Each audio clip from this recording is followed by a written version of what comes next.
Yo tengo el pelo blanco, pero no miento. Hi everybody, it's Alex here. I just wanted to come on here and thank you so much for all the support.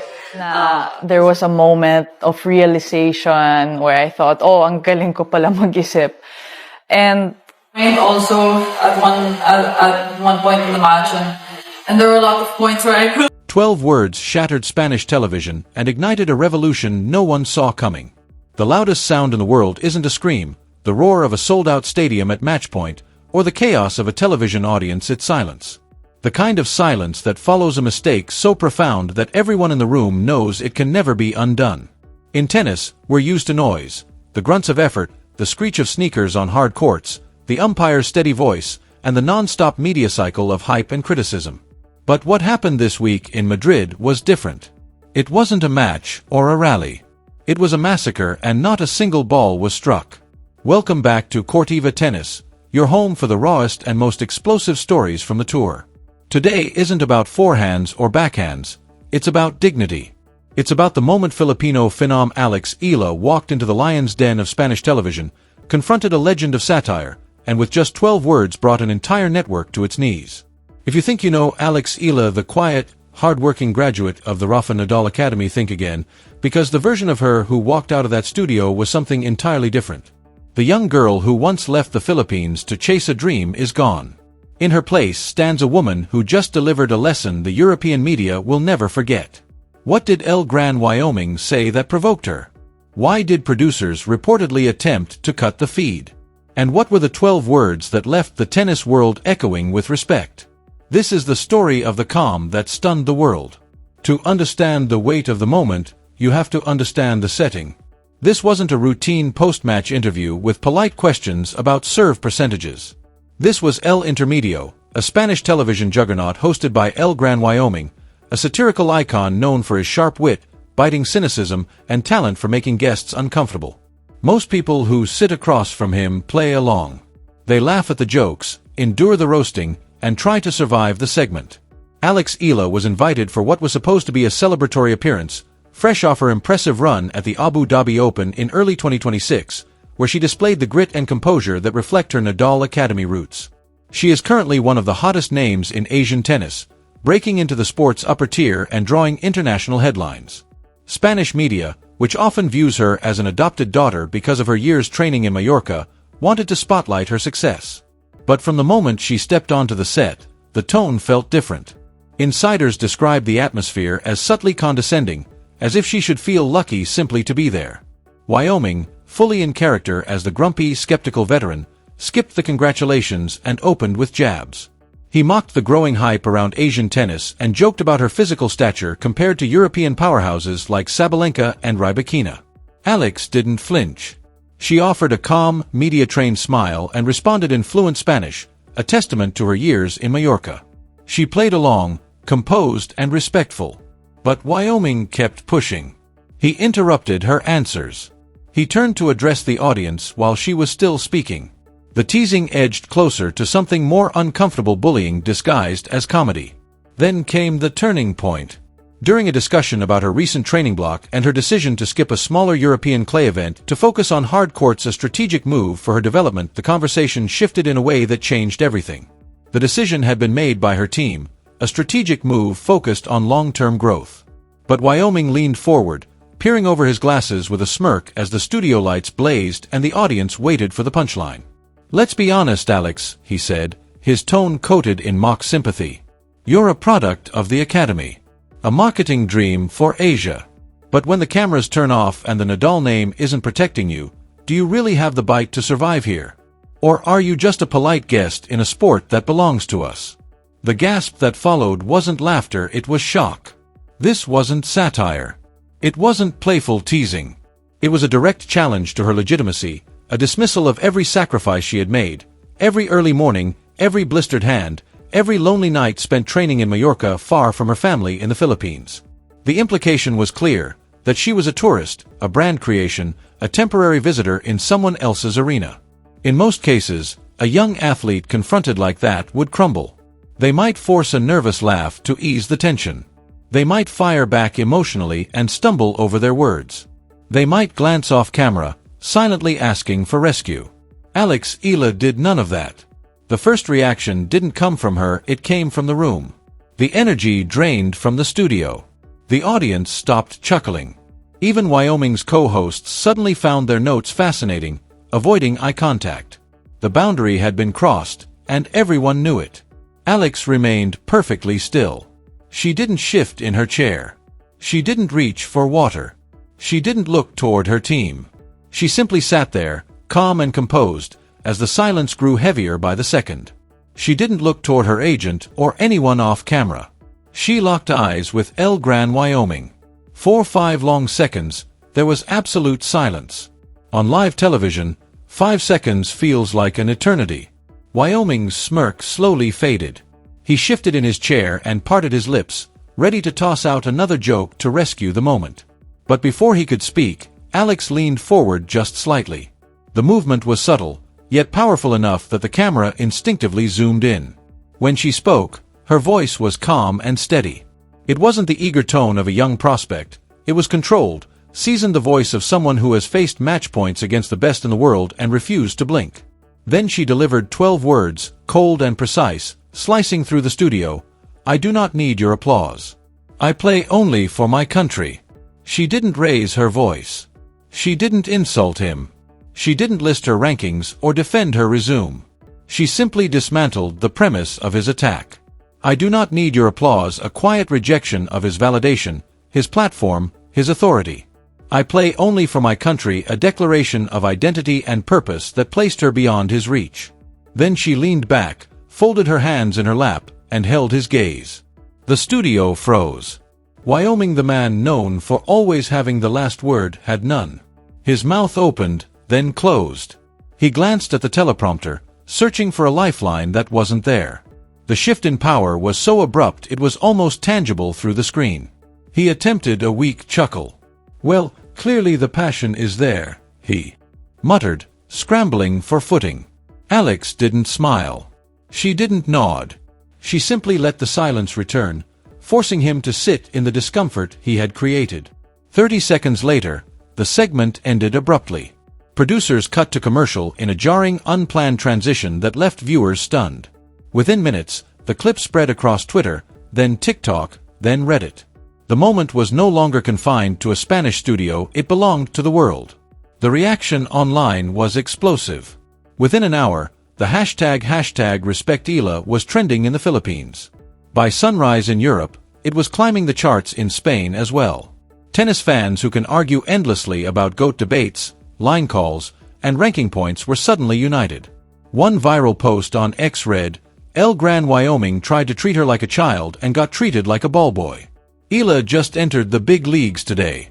Another fan wrote, that silence was louder than a Shapovalov grunt. That's Nadal Academy mental strength, no emotion, just execution.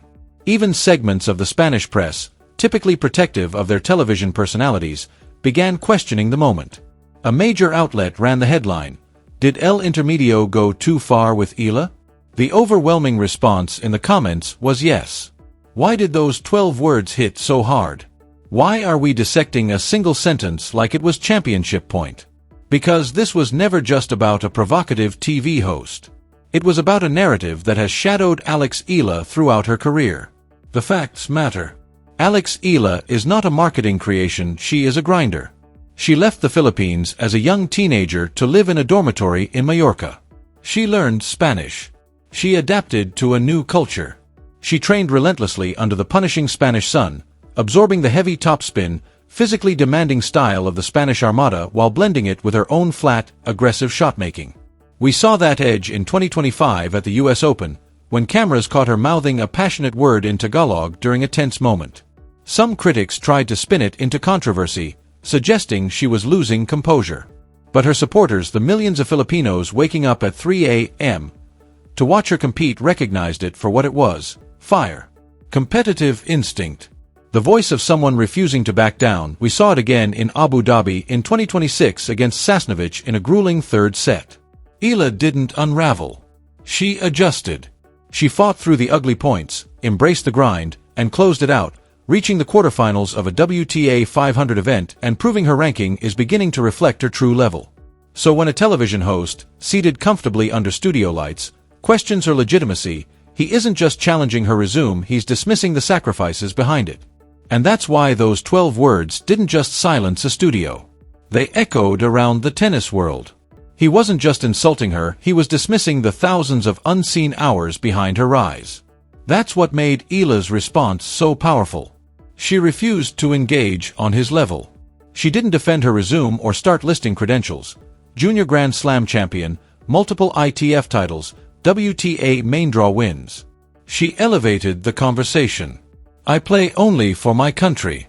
With that single line, she shifted the focus to something bigger than rankings or media approval, the 115 million people she represents every time she steps onto a court. She reminded everyone that she carries a flag rarely seen in the latter stages of major tournaments.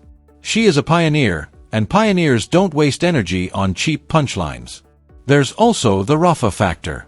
Rafael Nadal has been her mentor, someone she openly calls the GOAT, and he has taken a personal interest in her development. When we talk about Nadal's influence, we usually focus on the technical aspects, the heavy lefty forehand, the relentless footwork, the fighting spirit. But what Eala showed on Spanish television was another side of Nadal, composure and dignity under fire. How many times has Rafa been questioned about retirement, doubted because of injuries, or pushed by provocative press conferences? He never lashed out. He never stooped to pettiness. He would deliver a calm, precise answer, then let his racket speak, especially on clay. In that studio, Eala did the same. She controlled what she could control. Those 12 words were a tactical winner down the line, and Wyoming was left stranded at the net. The timing makes it even more dramatic. In the hours after the broadcast, some cynical outlets speculated that Eala might withdraw from her upcoming Madrid appearance, overwhelmed by the viral storm. They predicted she would retreat from the spotlight. That narrative collapsed quickly. By morning, she was spotted on the practice courts in Madrid. No hiding. No damage control tour. Just work. Witnesses described her as intensely focused, no smiles for cameras, no theatrics, just ball after ball struck with purpose. And here's the twist. Her team has confirmed she will compete in the upcoming Challenger event, and the draw has paired her with a Spanish wild card in the first round. The storyline writes itself. After silencing a studio with 12 words, she now has the chance to let her tennis deliver the final statement, this time on court, where the noise is earned and the answers are permanent. It feels like the universe has perfectly set the stage for Eala to let her racket finish the conversation. Reports say ticket sales for her opening match have tripled in just 12 hours. Suddenly, everyone wants to see the player who silenced El Gran Wyoming with 12 words. And if you're her upcoming opponent, that's a terrifying prospect, because Eala is most dangerous when she has something to prove. But this moment is bigger than one tense television exchange. What we're witnessing feels like a shift in tennis media power dynamics. For decades, young players, especially those from non-traditional tennis nations, have been expected to smile politely, accept the narrative handed to them, and treat European media exposure as a privilege. The unspoken rule was clear: be grateful, don't push back, and maybe you'll be welcomed into the establishment. Eala just tore that rulebook apart. The global tennis community has responded with a mix of shock and admiration. Former players began weighing in almost immediately. Martina Navratilova posted a simple flame emoji followed by, "New generation, new rules. Respect is earned, not granted." Billie Jean King shared a longer reflection about athletes standing up for themselves and for the countries they represent, drawing parallels to her own battles for respect and equality in the sport. This wasn't just a viral clip, it became a cultural moment. A reminder that today's players are not just competitors. They are representatives of nations, identities, and new voices that refuse to be minimized. And now, with the spotlight brighter than ever, Eala has the chance to turn that moment into momentum, this time, with a scoreboard keeping count. Support didn't just come from legends, it came loudly from the current generation. Coco Gauff, who has often spoken about how young players are treated in the media, shared the clip with the caption, "This is what composure looks like. This is what strength looks like." Iga Swiatek, known for her thoughtful and measured media presence, gave a careful but pointed response in an interview, noting that players from smaller tennis nations are often held to a different standard and asked to justify their place in ways athletes from traditional powerhouses rarely experience. In the Philippines, the reaction was overwhelming. The Philippine Sports Commission released a statement praising Eala's grace under pressure and reaffirming their support for her growth not only as an athlete but as a national ambassador. In Manila, celebrations broke out not because she lifted a trophy, but because she defended her dignity on an international stage. For many fans, that moment meant just as much as any title. The role of the Rafa Nadal Academy in shaping that mental steel cannot be overstated. While the academy is renowned for technical excellence and physical conditioning, its psychological training is just as demanding. Players are taught to manage pressure, regulate emotion, and remain steady regardless of external noise. The Nadal philosophy is simple but relentless. Control what you can control, release what you cannot, and never give anyone the satisfaction of seeing you shaken. On that Spanish stage, Eala embodied that doctrine perfectly. She didn't react, she responded. At the same time, the incident has sparked a broader debate about satire and sports media. El Gran Wyoming has built a career on discomfort using humor to challenge guests, poke at egos, and blur the line between entertainment and interrogation. When done thoughtfully, that style can be powerful. It can question authority, expose hypocrisy, and provoke meaningful dialogue. But when the target isn't power, when it's a young athlete representing a developing tennis nation, the dynamic shifts. And that shift is exactly why this moment resonated so deeply across the tennis world. When satire is aimed at power, it can be sharp and necessary. But when it targets someone fighting to earn their place, it stops being clever and starts looking like bullying dressed up as entertainment. There is a clear difference between challenging the powerful and mocking the vulnerable. Wyoming crossed that line. Eala is not a scandal-plagued celebrity or a policymaker open to scrutiny. She is a young professional athlete who sacrificed comfort, family, and familiarity to compete in one of the toughest sports on earth. She represents a nation with limited tennis infrastructure and minimal presence on the global stage. Suggesting her success is merely marketing or proximity to Nadal isn't satire, it's dismissal. And dismissal doesn't land well when the target refuses to shrink. The commercial ripple effects have been immediate. In just a few days, Eala's social media following has surged dramatically, with hundreds of thousands of new supporters rallying behind her. Brands have taken notice. Apparel companies, equipment manufacturers, beverage sponsors, even global brands looking to connect with Asian markets are circling. Ironically, the attempt to reduce her to a marketing product has amplified her market value. It turns out that poise, patriotism, and quiet strength are incredibly powerful assets. More importantly, the cultural impact may outlast any endorsement deal.